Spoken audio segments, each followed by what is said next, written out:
ETF index mutual funds నేర్చుకుని stock మార్కెట్లో రాణించాలనుకుంటున్నారా? వెంటనే ఈ నెంబర్కి కాల్ చేయండి.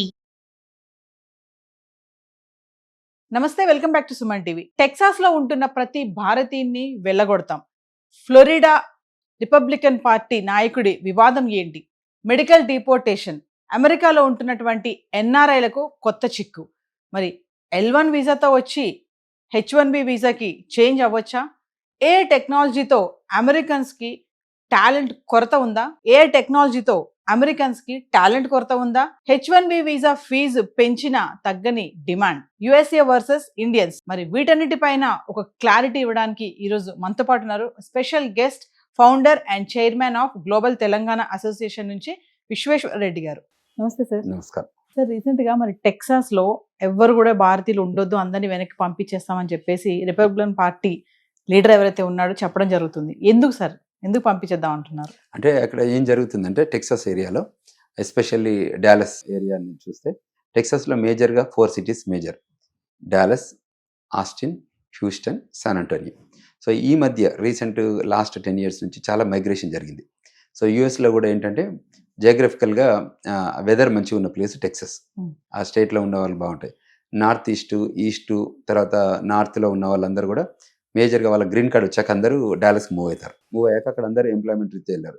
సో ఈ మధ్య చాలామంది పిల్లలు F1 మీద వచ్చారు అక్కడికి. సో F1 స్టూడెంట్ మీద వచ్చి కొన్ని వయలేషన్స్ చేశారు.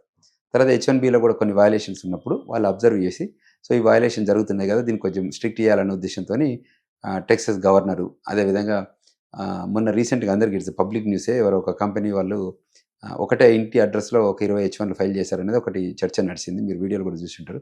సో దానికి ఒక మీడియా స్ట్రింగర్ ఆమె యాక్చువల్గా లీక్ చేసింది అవన్నీ.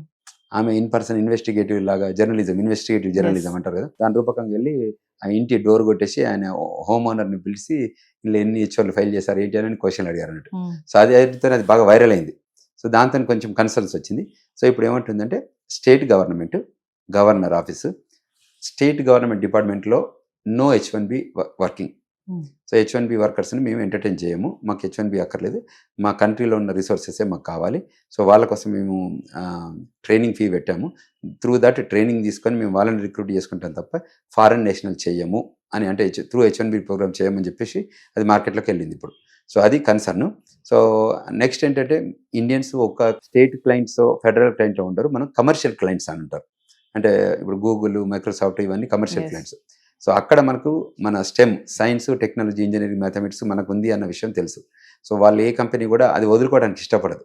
సో ఈవెన్ బాగా స్ట్రెస్ అప్ చేస్తే ఏం చేస్తారంటే వాళ్ళు పొలిటీషియన్ దగ్గరికి వెళ్తారు, వెళ్ళి no you cannot pursue this programme, ఈ programme need to be decommissioned అని చెప్తారు. సో అప్పుడు ఏంటంటే వెనకకు వస్తారు. అంటే ఇప్పుడు ఎవరో ఒకరో ఇద్దరు కానీ టెక్సాస్ కానీ ఫ్లోరిడాలో కానీ గవర్నర్స్ కానివ్వండి, అవి వాళ్ళ ఒపీనియన్ కింద తీసుకోవాలి. సో తర్వాత ఇన్వెస్టిగేషన్ టైప్ చెక్ చేస్తే as long as we have proper documentation, proper paper work, we don't have to worry. So దాంతో టెక్సాస్ది కానీ ఫ్లోరిడాది కానీ రీజనబుల్గానే ఉంది. అంటే వాళ్ళు ఆ కంట్రీలో ఉన్న వాళ్ళు అట్లా చెప్పకపోతే వాళ్ళకు కూడా ఓట్లు వేయరు కదా. So it's typical political strategy అన్నట్టు. సో ట్రంప్ మాత్రం టోటల్లీ బిజినెస్ స్ట్రాటజీతో పోతాడు. But otherwise that whole population is very big population. So according to that only అంత ఫ్రేమ్ వర్క్లోనే ఉంటుంది. స్థానిక ఎన్నికల్లో కూడా వాళ్ళు ఓడిపోవడానికి కారణం ఇండియన్సే, మీ వల్లే మాకు ఇక్కడ ఓట్లు కూడా రాలేదని చెప్పేసి ఇప్పుడు టెక్సాస్ లో ఇండియన్స్ పైన బాగా కోపంగా ఉన్నారని అంటున్నారు సార్. దీనిలో correct, you have valid point.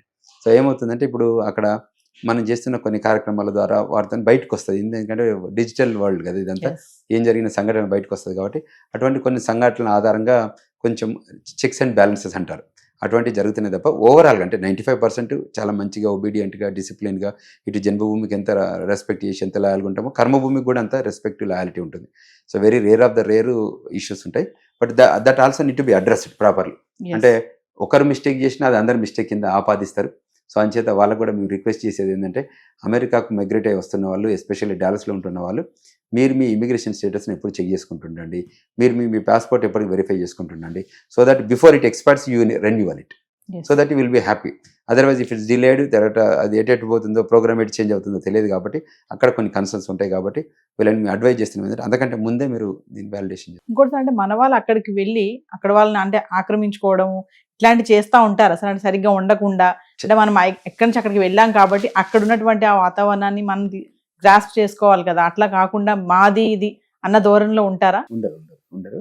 బేసికల్గా ఏంటంటే టైప్స్ ఆఫ్ ఇష్యూస్ ఉంటాయి. టైప్స్ ఆఫ్ ఇష్యూస్ మీద మాట్లాడుతుంటాం.